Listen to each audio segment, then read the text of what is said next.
Hi, Grace. Hey, how are you? Good. Oh my goodness, it's so good to see you. I know, it's been so long. It has been ages. I was trying to think before this call how long it has actually been. I'm Yeah. gonna give it at least a couple years. Yeah, yeah, it's Yeah. been ages. I will introduce how we know each other to start with. So, me and Ali met on, well, like a theatre show in Yeah, London. It was December 2022. that sounds that sounds right. Yeah, I I think believe it's you. that. I had a little look on I've forgotten it now, Oh, but I had a little good. look on my spotlight this morning and I was like, God, yeah, that was Yes. when we did that. Yeah. So yeah, and that was mental as well because I mean we didn't get to work with each other for that long. But yeah, and then life has hit and here we are. And Ali is also an actress, obviously, and a writer and producer of her own show as well, which is awesome. And Mhm. hope I can pick your brains today as well about like how on earth someone makes a show because Yes, exactly. that is hard. That's really hard. Yeah, it's really tricky. I mean, it's kind of what you fall into. London is so great for having so many scratch nights and different spaces with which to present your work. I started personally on that avenue of doing scratch nights, which turned into submitting myself for festivals and kind of hoping things would work out. Mm. Um, and then that sort of evolved to eventually producing it at a theater post successful festival runs. Mm. And of course, Edinburgh Fringe, which is a whole Other um, beat. Yeah. adventure. Yeah. No. So, I mean, I never really got to ask you this at all when we were Yeah. working together, but like, how long were you in London? Why did you come to London? Yeah, so I had actually an initial study abroad in the UK at the University of Exeter, so not London. But Oh, I really fell in love with the British drama scene. I had an amazing tutor, Dr. Sarah Goldingay, and we worked on solo performance. And I really was really amazed with that platform. And there are amazing, American solo performances as well, performers as well, like Anna Devere Smith, Spalding Gray, of course. But I felt that it was more in like the current theater moment in the UK. So that was one of the main things that really drew me to theater here. I loved, skipping off to London, seeing work at the National, just this kind of like high caliber, dynamic, mm, contemporary storytelling felt just much more common in the UK. So in May of 2023, my lease was ending in London. I kept getting auditions for things in the US. And it felt like at that time the writing was sort of on the wall for me to go back to America. mm, Because also life had changed for many people in my life and I wanted to be with them. And mm. yeah, and I thought I was just visiting America. All of my British friends will tell you that I thought I was just subletting. I was like, I'll just be there for a couple months, try my luck because all of my auditions are happening in New York. And I just stayed. Hmm. So that's been, 2 years now that I've been in New York and, meanwhile still doing work in the UK and going back and forth. But yeah. Amazing. That's great. That's so, so good. And then Mhm. I suppose we'll talk a little bit about your show like later and stuff like that. But Yeah. um, maybe like we can talk about the New York sort of like industry scene, Yes. what that is like, because I don't know. I've never been to New York. It's on the bucket list to go, 100%. And I'm wondering, what is New York like? Give me a little description of what it's like in the industry there. Yes, I mean, it's something I'm still navigating myself as well. Um, I think some of the big differences that I personally feel, having worked in London and New York, is New York, there is kind of a mentality of everyone really is hitting the pavement. You'll meet so many people at auditions, and because it's required for equity to do open calls, you are able to audition in person quite a bit, I find, especially in the last year or so with things really opening up much more since the pandemic. Mm-hmm. Um, you are able to just go out there and submit yourself for projects you feel correct for and show up and work on monologues, and find community in those audition rooms while Mm. you're there. So I think people are really proactive about their careers here in a different way. Uh, yeah, and it's cool to do that in person, to be seeing people at auditions doing that. There is also an amazing independent theater scene here, Mm. where you can almost always find a scratch night in someone's basement in Brooklyn. Mm. Or, of course, Broadway is just like a skip and a jump. And there are lots of programs for young people to be able to get affordable tickets. So I think you are able to be very active in creative scenes here just by living in New York, Mm. but also by auditioning and forming your kind of networks from that experience too. Yeah, and how is that then with art, sort of our side, like in London side? What do you think are the sort of main differences with our side? I think I personally have found myself emailing a lot more in the UK for, getting into auditions. You're submitting on Spotlight. I do think something that's really cool about that I've found in London acting industry is that when you are called in for something, you really feel highly considered, because Mm. there isn't the same notion of open call. You know that you were chosen, and that's such a Bits beautiful more feeling. selective, maybe, I don't know. Yeah, maybe. And then also, I find that you have more time in that audition room to really get to know the people on the other side of the table. Maybe you have a longer appointment time. You're able to Right. get the full script. Um, so once you are in that space of having an audition in the UK, I do feel like, it's this amazing thing where you feel like you're working on the play, even if you haven't quite gotten the role yet. You're Mm. given more, I think, space to explore that character once you're in Yeah. that spot. Yeah. Yeah. Oh, amazing. I didn't know that. So is it like are your auditions in New York quite fast paced? Like Yes. you are given maybe a short passage and then it's like Yeah. like not over and done with quickly. I don't mean it like that, but is it quite like yeah, like in out Yeah, type people are on schedule. You have a union monitor who is ensuring that. So thing? yeah, you might get just a few minutes, which is cool. And then once you're in recall stages, of course, you get that luxury of more time with the material.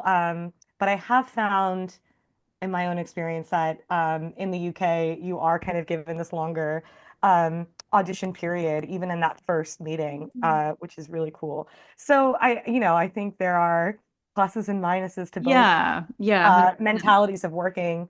And then it's kind of like what you've been saying on this podcast too, which I love, is just always finding yourself and all that, because you are not the industry you work in.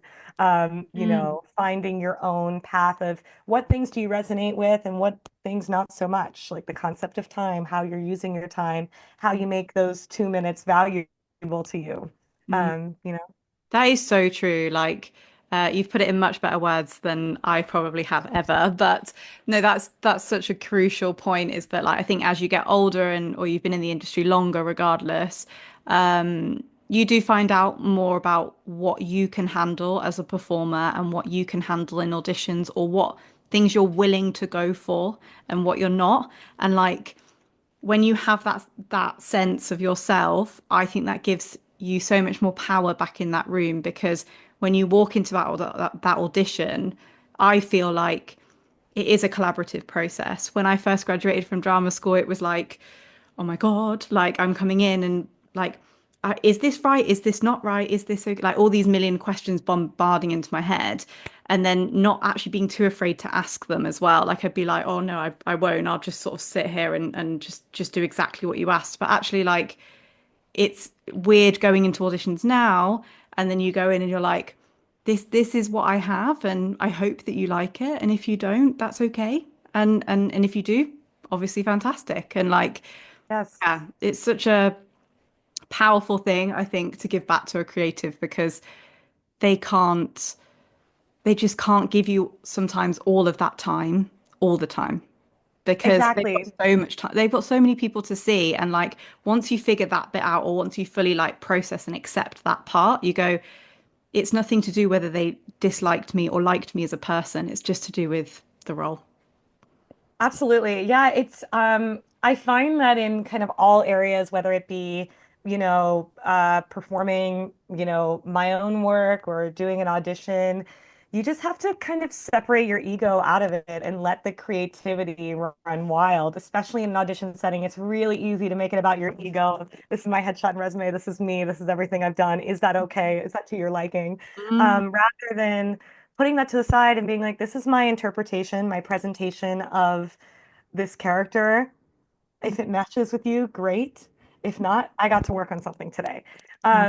So I think just kind of reclaiming that ownership by sort of taking yourself out of it a little bit. And like you said, there's, a much bigger picture. You never know how much time, the production team has been given, what they're coming in the room with. So all you can really control is your own mentality, um, and see if you can work that process out for yourself so that you can enjoy the process of auditioning and have it not be so painful.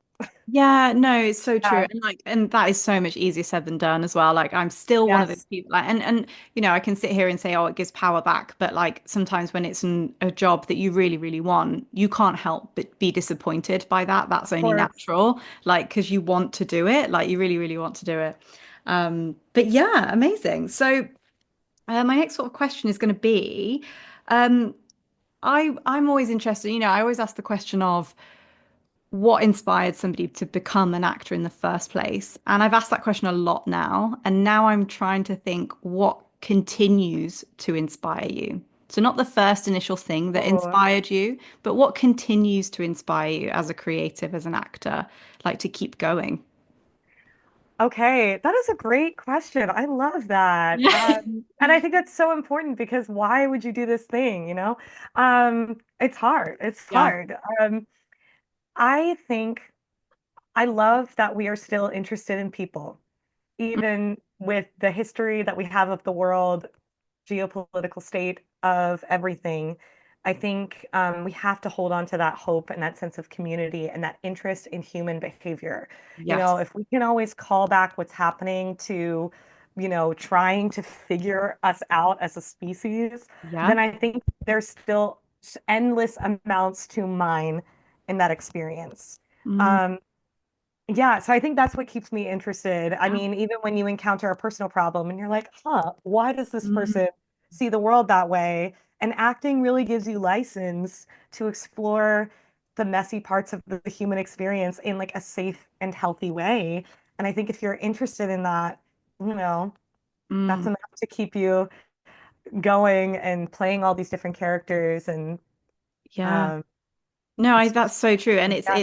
yeah, it's definitely one of my reasons as well, like 100%. And like I'm always fascinated with like relationships, like what Mm, draws two people together. Like I am a sucker for a romance story. I will watch that yes. till the end of time.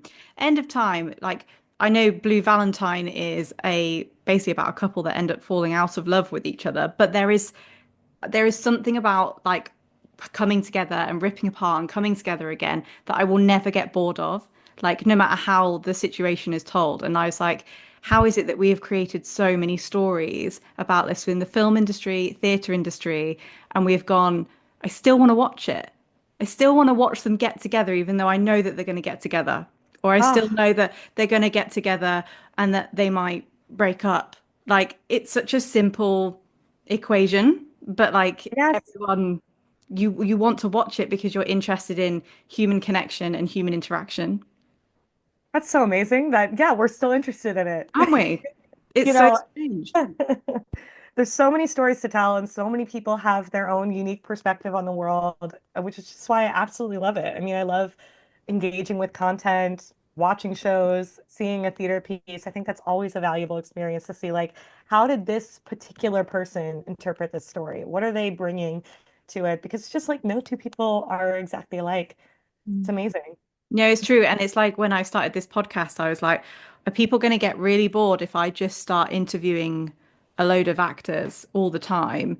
And my partner said, no, because everyone's different. Like Yeah, everyone's going to bring something different to the table. They're not going to have the exact same answers every single time. And like no one has said the same thing throughout the entire podcast. No that's one said the same amazing. thing. And you're like, yeah, because everyone really does have a whole new perspective on this, or we have a common interest, sure. And there are things like technique and things that we are taught at drama school that we all share, horrible audition stories, we all have those. Hmm. Like, but there is still something new for each creative to say, like all the time, Yeah. yourself included. So it's just, yeah, it's really great.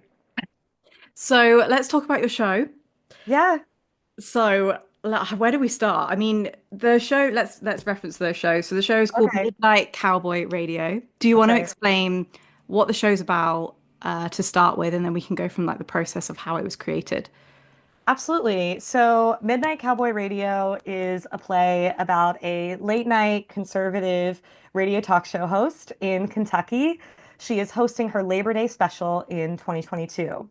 And throughout this special, she is giving local callers pretty unfounded life advice on the air of the show while arranging an illegal abortion off the air. So the audience is watching both stories unfold through one night of radio. That's amazing. And where did if I could ask this, where sort of the Mhm. inspiration came for that sort of story?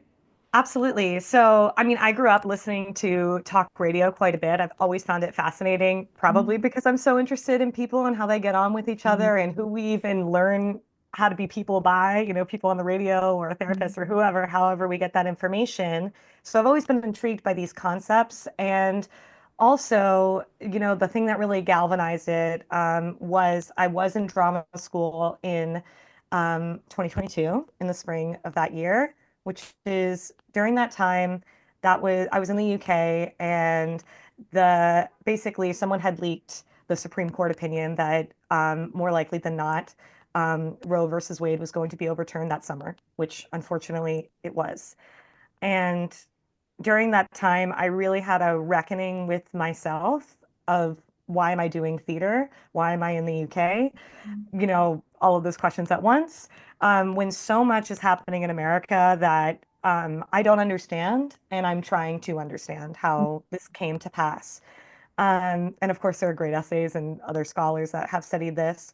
But I think I really wanted to know on a human perspective, and I couldn't really think of anything else. I remember going to, school and doing movement classes and being like, what is the point though? When, we have to pay attention with what's happening in the world. So during that time, I knocked out basically a 10-minute sketch about what would happen if a conservative woman needed an abortion, which no doubt has happened.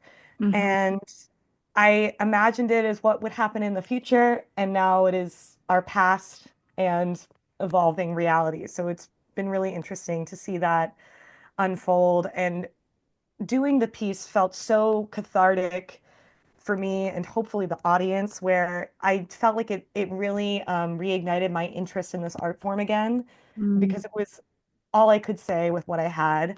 Um, and I wanted, even despite everything in the world, to like make people laugh, because I think humor is a great point to get people to kind of acknowledge the complexities of how you can vote against your own interests, how you can be convinced that something is right or wrong. And I'm really intrigued by those questions, and I'm still figuring it out.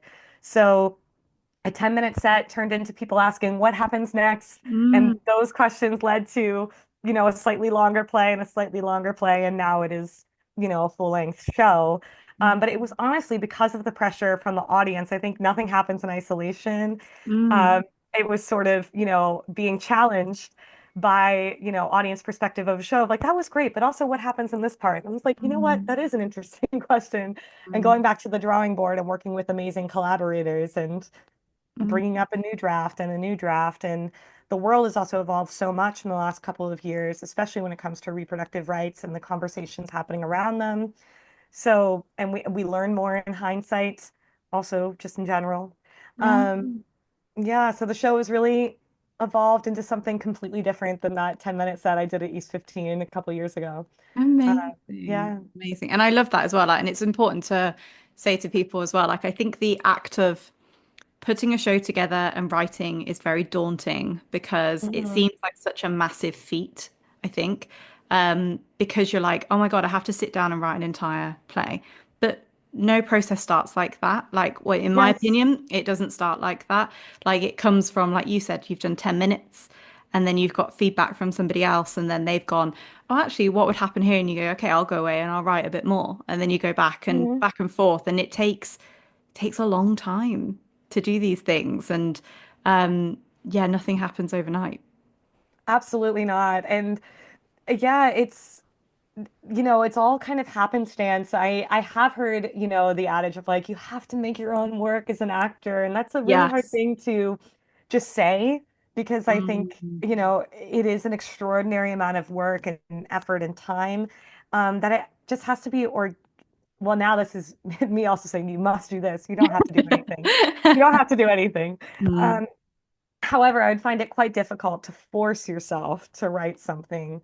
But I think if you're genuinely interested in something yeah. and you can find yourself in flow with that conversation, Mm, find yourself really wanting to see what happens if you tell this story, mm, then I think that's going to motivate you more than yeah. a deadline, Oh or at least yeah, yeah. me. Yeah. Massively, massively, like, because yeah, it's so hard. And like, funnily enough, I've never thought about writing ever because I used to have that trope of like people you went to auditions, what have you been up to recently? And like tutors, teachers would always say, do you know what's really great if you say like you're writing something or that you're working on a show or that you're doing this? And I was like, but I'm not interested in that. Like, I Yeah. want someone to give me a script and then I'll produce a character for you. And it's only been in the last sort of, I'd say, year that I've actually gone, no, I think there is one story that I would like to tell. And like Mhm. I've gone, actually, I don't have any writing experience or anything like that. So all the books have come out, like how to write, how to do all Yes. those things, how to form stories, all those things like that. They've all come out and I'm going,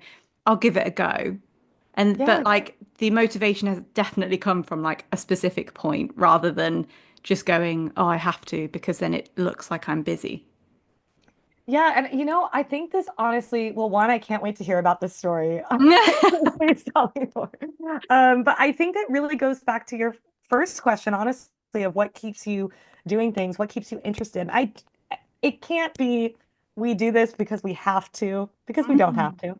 We No, don't it's have also a to. lot of bloody work if it is. 'Cause Right. Christ, we're busy enough as it is. Like to slap something else onto the table as well whilst trying to be an actor is quite a lot. So you're gonna have to really, I think, really Yeah. want to do it.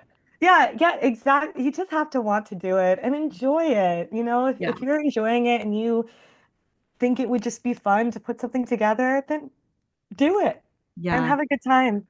But Yeah. I think if any process is miserable, then why? Yeah, no, no, no, no, get Mhm. rid. Get rid. But so what sort of advice, if there's any like tips and tricks that you could give about how to create a show, whether that be in the writing process or I don't know, just anything that you kind of learned along the way? Yes, I think really get curious about what you like about theater, what theater moves you, what styles you enjoy. And maybe that's, not necessarily through watching plays. It could be reading plays, it could be listening to music. Like, I think really developing your taste as an artist is a constant practice. You're always changing, you're always evolving, always discovering new things. But like be interested in what's happening around you, what styles of work you really resonate with. I mean, we all have TV shows that are our favorite show that we can't stop talking about. So what is that for you? And then rewatch that thing that you're so interested in, or look at interviews. I mean, the internet is a great place. Go down that rabbit hole of that artist that you love and see what really intrigues you, what questions you can ask for yourself. I mean, I think for me, I just kept asking, why do I like Fleabag so much? Why do I like this thing so much? What is it that really draws you to it? And then from there, you can develop, okay, what are the questions I still have? What are the forms that I feel are not quite explored? Like, I think equally, go see things that you're not interested in Mm, and then figure out why you don't like them too. Just constantly think of what are your tastes, and through that, hopefully, you'll find something that you're really excited about exploring. And then I think once you have that topic, talk to people about it. Give your pitch to your friends, to your partner, to random people you meet at an audition, not giving too much away, of course, but see what conversation evolves in that. Are other people interested in it? What are things? Because I think when you're discussing something you're passionate about, more ideas tend to flow. mm, So maybe more ideas will come out of that conversation. Keep a notebook around, jot some notes on the tube when new ideas hit you. And I mm. think it'll just kind of train your brain to just keep developing the story and not let it go. Mm, Basically, keep the passion alive, keep the idea alive, keep exploring it, until you find something that really feels fun for you. Like I think it should be a fun process of developing. mm. Is Yeah. there anything that perhaps went wrong that you're like, okay, I've learned from that? Do you know what I mean? Is there anything from the Yeah. process? It could be during the run or anything that kind of went wrong and you went, oh God, but glad that it Okay. did. Yes. Yes. I think, yeah, everything is a learning experience. It's very, I think get some production help whenever you can. Yeah. It's nothing is ever done alone. I've been so lucky to work with amazing collaborators. Having a director is really important. My director for this show, Patricia Runcie Rice, has been with it from day one. And I think it's been so vital to me to have an outside perspective, especially if you're performing your own work. Because there was a time, when it was a sketch, when I was doing it around in like pub theater scratch nights, where it was really hard to get truly constructive feedback because, of course, you have all your friends coming to the show, other artists who maybe aren't familiar with your process. So you're getting nice compliments, but you're not getting that working relationship. And I Mm, think it's been such a life changer for me to have a director can see the show, who can have that hat on mm, while I'm acting, right? Because it's really hard to, as an actor, think like a producer when you are in the thick of it, when you are in a show. So I think always having an outside eye. I wish I had done it from the very start, you know? So I think if you're writing your own work, start automatically thinking if you're going to have a rehearsal process, have someone that you really trust, mm, who matches your creative vision to be there, mm, and that goes for even doing shows. We've done shows throughout the US, UK. Find a way to pay your people to get them with you, mm. to get someone else with you. So it's not just a solo feat. Yeah. Um, yeah, because then you have that collaborative spirit and you're kind of your own ensemble then, even by yourself. And then you can, delegate a little bit those things Mm. so that you can have the process as a creative. Yeah, I'm wondering if for you, like how you reach out to these people, like, Yeah. how you find them. Like, is it people that you just know, or is it, people that you've specifically researched and emailed? Sure. So how I found Patricia was through I was accepted into a festival in New York, the Secret Theater One Act Festival in Queens. Mhm. And through that, they basically had a directory that they offered me of different directors to work with. I knew that I wanted someone who was not a cis man to work on this particular material. So Mhm. I had that in mind, but really no other requirements per se. I interviewed a few people, of course, looked them up. Mhm. Um, and right away, we had a great, Patricia and I had a Zoom call where we were talking about women's rights. She's of a different generation than me as well, and is a mother of four amazing kids. So we had this, these different experiences, but really connected kind of beyond those into the story, and we're able to kind of offer different perspectives to Mhm. each other, which was really beautiful. And just right away, I kind of felt that. But I think know yourself, know the story you want to tell. And that's kind of what I started with. And then I said, like, who can match this? Who can bring something different and acknowledge what it is, you Mhm. know? Yeah. And the play's going to Edinburgh Fringe this year, No, it was or is it just at not? Edinburgh Fringe last year. Okay. Our next step is I'm performing actually at my alma mater at Towson University in Baltimore. Amazing. So that's our next step there. I just did it at the Penn Theatre in South Bermondsey in London. Mm. Highly recommend everyone check out some work there. They're a really amazing venue that's been putting up some amazing independent artists. Yeah. Oh, cool. So, I've never been to Edinburgh Fringe. So, Hmm. give me a rundown of what it's like, and maybe again, just some advice for the first people so sorry, for people who are going for the first time, really. Yes. Okay, so what it's like, we'll get to like the dream spot and then we'll be like admin. Okay, Yeah. so what it's like, it's so beautiful. It's like Disney World for theater folk. I mean, everywhere is a venue. You can see so much work and so many passionate performers. The mile is just full of people selling their show. Mm, And you can just, I mean, you can feel the energy. It's really electric being there. I highly recommend that anyone, if they can, to just go. I mean, even as an audience member, Yeah. but as a performer, it's really special because you feel that you're a part of this bigger thing that thousands of people have traveled to see from all over the world and be a part of. Mm. Um, so it's just such a galvanizing, community oriented Mm. um, process, which I really enjoy. And then Fringe has gotten so great about having so many resources for artists, meetups, things like that, where you can develop your network even further. Um, so that's a bit of what it's like. Mhm. As far as, you How to know, survive it. how to survive it, I mean, as a performer, prioritize your rest. That Mm. is the biggest thing, really, because it's very easy to think, especially if you're, in the solo performance or like stand-up comedy or one person anything, Mm. that you can do everything. You Yeah. cannot. You need to sleep, you need to drink water, you need to rest your voice if you're using that. And you learn those the hard way. I think I started the first day being like, I'm gonna flyer for X amount of hours because that's going to be more advantageous for me for bringing in audience members. But then I was like, the most important thing is to have a good show, Yeah. not necessarily for bringing audience in. So, I phoned friends. I had, some help with that. I, said, okay, what can I do today? Maybe I can't do hours of flyering, but I can do 30-minute kind of pockets throughout the fringe. And then I can post more on social media. But take care of yourself and have that be part of your Edinburgh plan. At first, my Google Doc looked like I'm going to see My Son's a Queer and all these other shows, and I did, and they were amazing. But I didn't factor in any time for self-care, and you simply must. Mm. Um, so do that for yourself as an artist, so that you can put good quality work out into the world. Because I think that's something we work so hard on in drama school. You have all these movement and speech classes because the ethos of that generally is that you are just ready for anything. Your body Mm. has to be ready for this feat that you're doing, for this month-long run of this show that you're doing. Mm. So that keep that highly prioritized for yourself.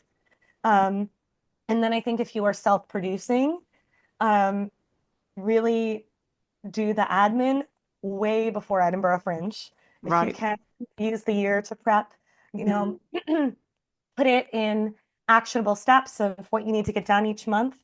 But don't try to do it all at once Mm. because Yeah. it's not necessary and you deserve to relax And through this enjoy some process. part of it. Yeah. Yeah. Yeah, yeah. Definitely. Yeah.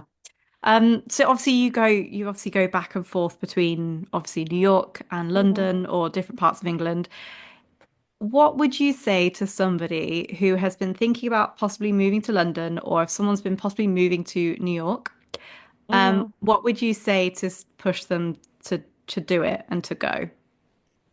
Yeah, I mean, make sure, your Maslow's hierarchy of needs are met, have money saved, think about where you want to live, what kind of lifestyle you have there, job lined up, all of those like really basic things. And then, I mean, I would just say talk to people who live there. Absolutely. The world is so vast and also so small. Chances are Mm. you probably do have someone in your network, whether it's someone you went to drama school with or from your community who lives in one of those places. Find those people and talk to them, get their real takes of what it's like, especially someone who's lived, in any one of those places for a number of years. Mm. Um, experiences everything. Talk to people who are doing what you're doing. I mean, I think particularly theater people are willing to help other people. I would really hope. Yeah, I hope so too. So, ask me. Mm. Ask people in your life or people on the internet, just get real opinions from people that, share some similarity to you, whether they're in the field you want to be in or they're Mm. on the ground. Like, get multiple opinions, really be a detective for your own life. Yeah, Yeah. that's such a good point because I think in places like, I mean, I'm sure it's amazing in New York, but during like film and TV has romanticized these cities, Yeah. places. I mean, they do with London as well. And like, it's amazing to be here, 100%. I love living in London, but you need to collect all your data before you start romanticizing these places that you're gonna actually live in and like take into account all the factors like are your family here or if they're not here, how does that affect you and all of those things because it's we do get very swept up and particularly because we're performers, we're like we have that great like imagination of being like, Mhm. I'm gonna go and do this, and there's nothing saying that you can't and 100% go and do the thing that you really want to do. But it is, yeah, I think that's very valid to sort of collect all your data before. Yeah, yeah, I would say collect your data and then figure out what are the things that are holding you back. And if it's not, any of those main needs and it's, fear-based, then examine that, and then I think, if you know that statistically, you have all your other ducks in a row, you Mm, know, figure out what that, if that drive is still there to move to that place and you've collected your data and you know it resonates with your spirit, then yeah, make an action plan for yourself that is feasible within your means. yeah. But obviously people do, we're proof right here, live their life in these big cities and do have, an artistic career and do make it happen. So it Mm, is possible. I definitely grew up with the feeling that it wasn't possible. So mm. you have to unlearn, some of those things as well. Yeah, no, definitely. Lovely. And my last question is, what advice would you give to any creative? Can be anything. Yeah, This have is fun. always this is always the question that everybody hates. Everyone just goes, "Oh God." I think because there's probably loads of things that go through people's minds, but yeah. Yeah, I think my first thing is have fun. Like, don't take yourself too seriously. Mm, It's very easy to just be like, I am, a serious actor. At least maybe I'm just speaking for myself. If I definitely had that mentality of like, yeah, I'm gonna work really, really hard, and hard work is all there is. mm, And it's not, yeah. there's something that's pulling you into this world, into this creativity that is fun. And if you are enjoying yourself while making your work, like that is going to spread to other people. That's infectious. Yeah.